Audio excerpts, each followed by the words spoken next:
अस्सलाम वालेकुम, this is advocate Ahmed Ali Sheikh. और जैसे कि आप लोग जानते हैं कि एक बहुत बड़ी शख्सियत डॉक्टर आमिर लियाकत हुसैन साहब दुनिया फानी से रुखसत हो गए और उनकी नागहानी मौत हम सब के लिए एक शौक है। आइए आज जिक्र करते हैं कि वो अपने साथ क्या लेके गए।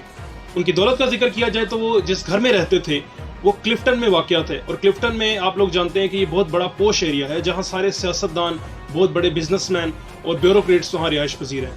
ये पोश एरिया इस वजह से है क्योंकि इस समंदर के बिल्कुल सामने है। आप लोगों ने इनकी फुटेजेस देखी होंगी जहां जिस आखिरी घर में थे वो सारी आप लोगों को दुकानें नजर आ रही थी और एक घर नजर आ रहा था। बेसिकली हुआ ये था कि ऊपर वाला फ्लोर भी उनका था और नीचे वाला फ्लोर भी पीछे से उन्होंने घर बनाया हुआ था और आगे मुख्तलिफ दुकानें बना के किराए पे दी हुई थी। उस घर में जिसमें वो आखिरी लम्हात उन्होंने गुजारे उसकी कीमत तकरीबन 10 करोड़ रुपए थी। और इसके अलावा इनका खुदादात कॉलोनी में भी एक घर था जिसकी कीमत तकरीबन 11 करोड़ रुपए बनती है। वो हर किस्म की आसाइश से भरा हुआ था और वो भी देखने से ताल्लुक़ रखता है। उसके अलावा उनके कई प्लॉट्स और अपार्टमेंट्स भी थे जिनके अच्छा खासा किराया आ रहा था और उससे बहुत अच्छा उनका गुजारा हो जाता था। और जहाँ तक कि आप बात करें कि उनकी अज़वाजी ज़िंदगी की, उन्होंने 3 शादियाँ की ज़िंदगी में। सबसे पहली शादी की बुशरा इकबाल से, जिससे उनके 2 बच्चे अहमद और दुआ हैं। अहमद और दुआ अभी आप लोग जैसे कि जानते हैं कि अहमद बाहर के मुल्क में पढ़ रहा है, तालीम हासिल कर रहा है, और वो बाप के जनाजे पे आया और उसने जनाजा पढ़ाया भी। और उन्होंने बुशरा इकबाल के बारे में बात की जाए तो उन्होंने 2020 में आमिर लियाकत साहब से तलाक का मुतालबा कर लिया था जब उनको मालूम हुआ कि वो तूबा से शादी कर रहे हैं। आमिर लियाकत साहब से ने एक इंटरव्यू में कहा कि मैं अपने बच्चों का खर्चा उठा रहा था और तलाक के बाद भी उठा रहा हूँ, और बहुत महंगी तालीम है उनकी, बाहर के मुल्क जैसा कि मैंने आपको बताया कि पढ़ रहा है अहमद, तो वो भी वही उठा रहे हैं डॉक्टर आमिर लियाकत साहब। इसके अलावा उनका कहना है कि जिस घर में वो रह रहे हैं उसकी कीमत तकरीबन 8 करोड़ रुपए है और वो मैंने अपनी बीवी को बुशरा को गिफ्ट कर दिया, उसी के नाम कर दिया। इसके अलावा उसी में बीवी बच्चे क्या पसीर है। इसके अलावा उनका कहना था इंटरव्यू में कि मेरा एक और घर था जिसकी कीमत 2 करोड़ रुपए बनती थी, वो भी मैंने अपनी बुशरा बीवी के नाम पे कर दिया, जिसका किराया अब उन्हीं को जा रहा है। इसके अलावा उनका कहना था कि मैंने एक BMW गाड़ी उनको दुबई में लेके दी अपनी बीवी को, जिसको बेचकर बुशरा ने अपने पास सभी पैसे रखे हुए हैं।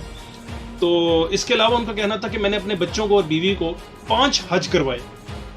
और आप लोगों को जानते हैं कि एक हज भी बहुत बड़ी बात है गरीब आदमी के लिए। सारी ज़िंदगी लोग ख्वाहिश लेके मर जाते हैं, लेकिन उन्होंने 5 हज करवाए माशाल्लाह। अच्छा, इसके अलावा उनकी दूसरी बीवी के बारे में जिक्र करें, उनकी दूसरी बीवी थी तूबा, जो एक लाइन प्रोड्यूसर थी और वहाँ से एक सेलिब्रिटी बन गई शादी के बाद। उसको बहुत ज़्यादा फ़ायदा हुआ और तूबा को शायद अब में से अब कोई भी ना जानता होता, लेकिन अब माशाल्लाह जिस चैनल का ड्रामा लगाओ तो वो वही आ रही होती हैं।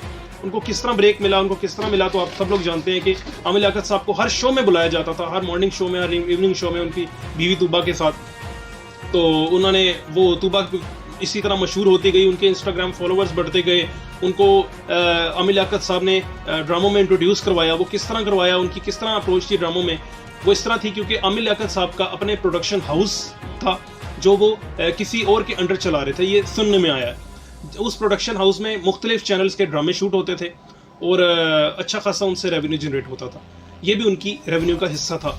तो इस वजह से तूबा को वो ड्रामे दिलाने में कामयाब हो सके। और अभी तो जाहिर है, बिलाशुबा इसमें कोई शक नहीं कि तूबा टैलेंटेड थी। किस तरह? क्योंकि वो खूबसूरत थी। लड़कियों का खूबसूरत होना ड्रामा इंडस्ट्री में चलने के लिए काफ़ी होता है, जबकि लड़कों के लिए ऐसा नहीं है। वो जितने मर्जी टैलेंटेड हों तो, लेकिन जब तक वो और हिसाब है, वो किसी और वीडियो में बात करेंगे। लेकिन तूबा खूबसूरत थी, इस वजह से वो ड्रामे में आगे से आगे चल रही है और अभी भी वो अभी काफ़ी पॉपुलर ड्रामा स्टार बन चुकी हैं। इसके अलावा उनका कहना था कि मैं इसको तूबा को कुछ घर वगैरह तो नहीं गिफ्ट कर सका, लेकिन अलबत्ता एक बुलेट प्रूफ गाड़ी उनको लेके दी जिसकी कीमत तकरीबन 65 लाख रुपए बनती है। इसके अलावा मैंने उनको 100 इंच का LCD भी लेके दिया जो जाते हुए अपने साथ ले गए। इसके अलावा उनकी तीसरी बीवी जो थी, जिसका मैं नाम भी नहीं लेना चाहता अपनी ज़ुबान से, तो वो जाहिर है आप लोगों को पता है कि उसने जब वो ये गंदी हरकत की और उसके बाद फिर मतलब उनकी पर्सनल वीडियो वायरल की, उसके बाद फिर उन्होंने खुला ले ली और खुला में कई करोड़ रुपए के घर और जायदादों का मुतालबा किया अदालत से। तो वो अभी तक उनको नहीं मिला और उम्मीद है ऐसी घटिया औरत को मिलना भी नहीं चाहिए इंशाल्लाह। अच्छा, इसके अलावा अब उनकी जिक्र कर लेते हैं कि उनका करियर का आगाज़ उन्होंने कैसे किया। आमिर लियाकत साहब ने करियर का आगाज़ एक न्यूज़ कास्टर के तौर पे किया। न्यूज़ एंकर जो खबरें पढ़कर सुना रहे होते हैं वो होते हैं, क्योंकि उनका तलफ़ुज़ बहुत अच्छा था उर्दू का, और वो कराची में ही क़याम पज़ीर थे और बड़ी मशहूर शख्सियत से थे। تو وہاں سے انہوں نے شروع کیا. اور جیو نیوز کا آپ نے کلپ بھی دیکھا ہوگا کہ ایک کمرے جتنا ان کا اسٹوڈیو تھا جیو نیوز کا, تو وہ باہر کھڑکی سے جیو نیوز کے مالکان دیکھ رہے تھے. جی ہاں, یہ وہی جیو نیوز ہے جو اب اربوں کھربوں کے ایسٹس جس کے ہیں. تو وہ ایک چھوٹا سا کمرہ ہوتا تھا, وہاں سے عامر لیاقت صاحب نے جیو کو چلانا شروع کیا.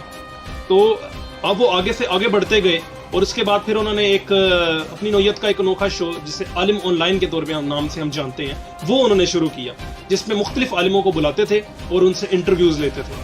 تو وہ جو شو ہے وہ شہرت کی بلندیوں تک ان کو لے گیا, اور ان کی ٹی آر پی بہت اتنی بڑھ گئی کہ ان کو جیو نیوز نے ایک پریزیڈنٹ کا جو عہدہ ہے اس کے لیے آفر کر دی, جو کہ انہوں نے ایکسیپٹ کر لی, اور اس سے وہ ہیوی سیلری لینے لگ گئے تھے, جس کی وجہ سے اس کے بعد انہوں نے اپنا رمضان ٹرانسمیشن شروع کی, جو ہم سب کے سامنے, ہم سب کے گھروں میں رمضان میں سحری کے ٹائم, افطاری کے ٹائم وہی لگ رہا ہوتا تھا, دن میں بھی لگ رہا ہوتا تھا.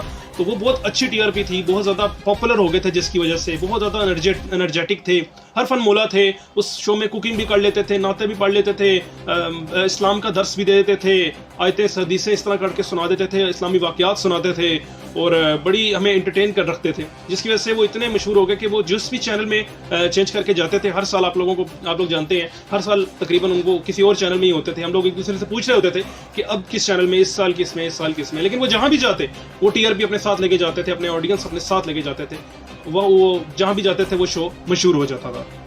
اس کے علاوہ ان کی سیاسی زندگی کے بارے میں اگر ذکر کریں تو وہ کونسلر بھی رہے. ان کی ماں, ان کی والدہ اور ان کے جو نانا ہے وہ بہت مشہور شخصیت تھے, اور ان کا کہنا ہے کہ قائد اعظم کو قائد اعظم کا نام میرے نانا نے دیا. تو واللہ علم یہ سچ ہے جھوٹا ہے جو بھی ہے, لیکن ان کا یہ کہنا تھا. لیکن وہ بلا شبہ ایک بہت بڑی سیاسی شخصیت تھے ان کے نانا عامر لیاقت صاحب کے, اور ان کی والدہ بھی بڑی مشہور شخصیت تھی.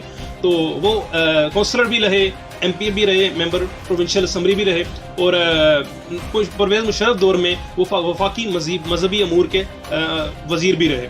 تو انہوں نے یہ اس طرح کی چیزیں کی. اور 2018 میں اس کے علاوہ اور انہوں نے پی ٹی آئی کا الیکشن جیتا, جس سے وہ ایم این اے بنے, اور 4 سال تک اس کی گورنمنٹ سے سیلری اور ڈفرینٹ قسم کی مراحت لیتے رہے.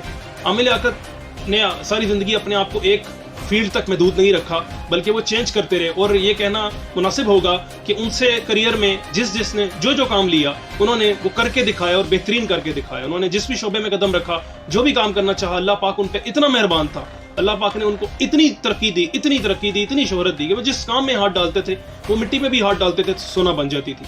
تو لیکن آخرت ان کی جیسے ہوئی, جو ان کی بیوی کی وجہ سے معاملات ہوئے, بیوی نے جو چیز لیک کر دی, بلا شبہ ڈرگس کرنا غلط ہے, اس میں کوئی شک نہیں ہے, لیکن جو ان کی پرسنل ویڈیوز تھی وہ لیک کرنے کو میں شدید قسم کی اس کی مذمت کرتا ہوں, اور اللہ پاک اس کو سزا دے گا دنیا میں بھی اور آخرت میں بھی. خیر دیکھیے, کہنے کا مقصد یہ ہے کہ اس ویڈیو میں کہ جو چیز میں نے آپ کو بتائی, ان سب کے ہوتے ہوئے بھی عامر لیاقت صاحب دنیا سے جب گئے تو وہ خالی ہاتھ گئے. ان کے مرنے کا کوئی چانس تھا نہیں. ان کو کوئی بڑی بیماری ہوتی تو وہ کسی بھی ہسپتال میں جا کے, انٹرنیشنل لیول پہ جا کے بھی اپنا علاج کروا سکتے تھے, لیکن نہیں کروا سکے. اس چیز سے ہمیں سبق حاصل کرنا چاہیے, اور حلال طریقے سے ہی کمانا چاہیے, اور اللہ پاک جتنا حلال دے رہا ہے آپ کو اسی پہ صبر کرنا چاہیے, اور حرام نہیں کرنا چاہیے, کمانا چاہیے, اور اللہ کا شکر ادا کرنا چاہیے ہر حال میں. اسی کے ساتھ مجھے اجازت دیجیے, اللہ حافظ.